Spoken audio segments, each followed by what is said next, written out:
Et ils sont partis comme ça en ordre dispersé. Et la période de campagne est venue.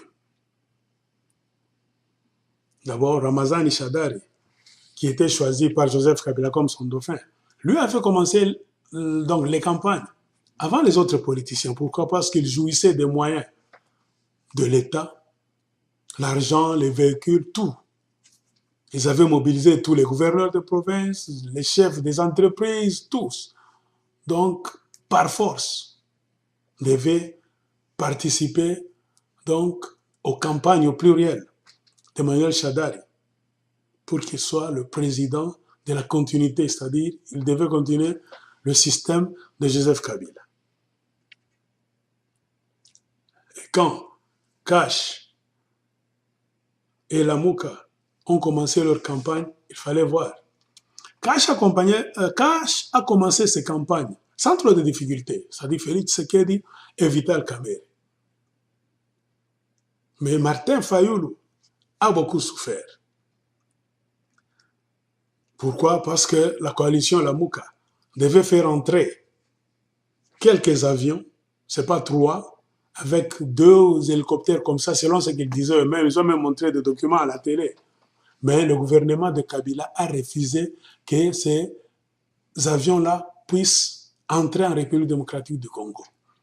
Après tractation, plainte, ils n'ont autorisé qu'un seul avion à 8 places. L'avion est entré, et pour commencer les campagnes, ça n'a pas été facile. On n'a pas autorisé à cet avion de voler facilement. Il a fallu encore se plaindre, bousculer tout ça, jusqu'à ce que Lamuka a eu l'autorisation. Et Martin Fayulu a commencé ses campagnes.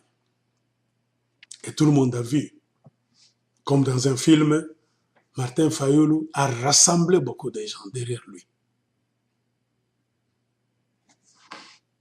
Comme par magie.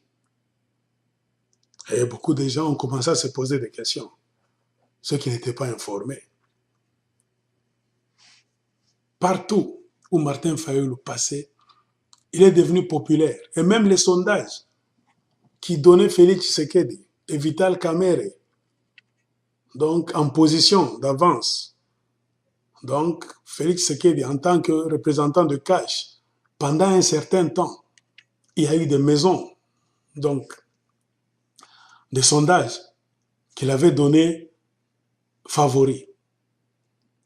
Mais quand les campagnes ont commencé, c'est Martin Fayulu maintenant qui était favori. Et beaucoup de gens ont commencé à se plaindre, à se poser des questions. Puisque vous vous souviendrez qu'il y a des gens qui ont dit de Martin Fayulu qu'il n'était rien, qu'il ne pesait pas. Lambert Mende avait dit que c'était une souris naine.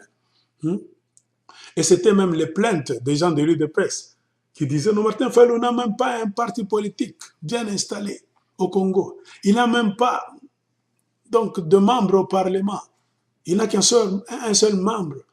Comment est-ce qu'on peut faire de lui le candidat commun de l'opposition, tout en oubliant que c'est eux-mêmes, quand ils sont allés à Genève pour faire le vote, le peuple congolais n'était pas avec eux-mêmes dans leurs calculs. Et ce qui est un peu bizarre et rigolo, c'est que Vital Kamerhe n'a pas soutenu Félix Tshisekedi. Et Félix Tshisekedi n'a pas soutenu Vital Kamerhe dans des tractations là-bas. Et curieusement, on a vu 2 personnes qui ne se sont soutenues en rien, ont quitté dans les accords de Genève, se plaignant que ça ne devait pas se passer comme ça.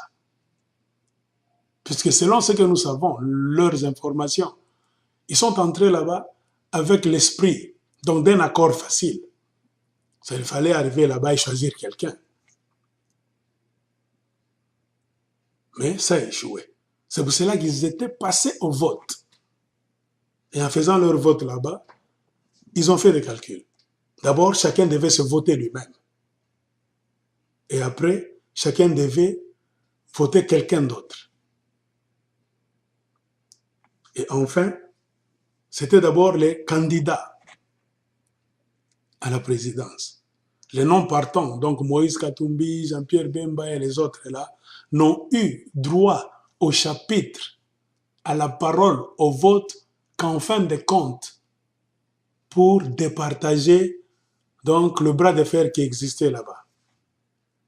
Et Moïse Katumbi a toujours dit qu'il avait soutenu Félix Tshisekedi du début jusqu'à la fin. Et Félix Tshisekedi n'a jamais nié ça. Bien que les gens de l'UDPS ont commencé à un certain moment à vilipender Moïse Katumbi, à l'insulter même. Et c'est ainsi qu'en faisant leur campagne, brusquement, Martin Fayoulou est devenu la coqueluche du peuple congolais. Et il y a même quelqu'un qui m'a posé la question. Non, c'est vraiment un oui.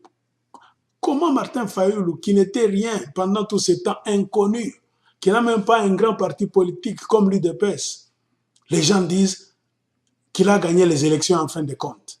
Comment ça? Monsieur, c'est très simple. Martin Fayoulou seul ne vaut et ne valait rien.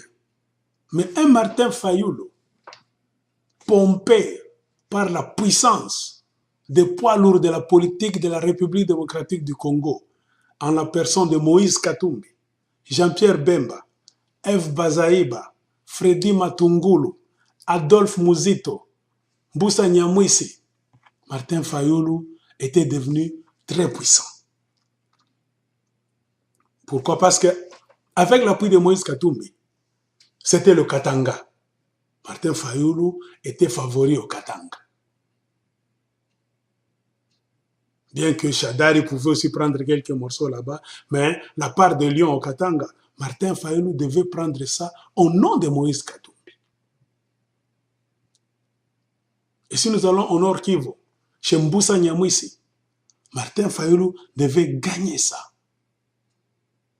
S'il fallait aller dans la province orientale, la province d'origine d'Ef Bazaïba, Martin Fayoulou devait prendre aussi beaucoup de voix là-bas. Et la plus grande province, l'Équateur là-bas, c'était le fief de Jean-Pierre Bemba. Donc, les gens de l'Équateur devaient voter Martin Fayoulou, non pas parce qu'ils le connaissaient, sur mot d'ordre de Jean-Pierre Bemba. Et quand vous allez au Bas-Congo, il y a Freddy Matungulu, Martin Fayoulou lui-même, et Adolphe Muzito, qui sont ressortissants de là. Et vous comprenez que Martin Fayoulou devait encore prendre le Bas-Congo pour lui. Non pas parce qu'il est seul, parce qu'on lui a donné la force, la puissance par des politiciens qui l'ont soutenu. C'est mathématiquement simple, facile à comprendre, mes chers amis. C'est le jeu politique. Mais par contre, si vous regardez Félix Tshisekedi et Vital Kamerhe, à eux deux, dans Cash, ils devaient prendre, selon les théories qui existaient avant, le Sud Kivu. Parce que Vital Kamerhe est ressortissant du Sud Kivu. Et les deux Kasaï. Parce que Félix Tshisekedi est ressortissant du Kasaï. C'était comme ça. Même pendant les sondages. On ne fait pas les sondages sur base de blagues ou bien de sentiments. Les spécialistes en sondage ont fait ça. Ils ont plébiscité que Martin Fayoulou était devenu très puissant. Et parmi les non-partants, on a encore demandé aux gens quels sont les politiciens qu'ils aimaient. On a vu que Moïse Katumbi était en première position, aimé de beaucoup de gens, bien qu'étant non-partants. Alors vous comprenez, c'était comme ça. Martin Fayoulou a connu trop de problèmes. On lui a mis les bâtons dans les roues par la Kabylie.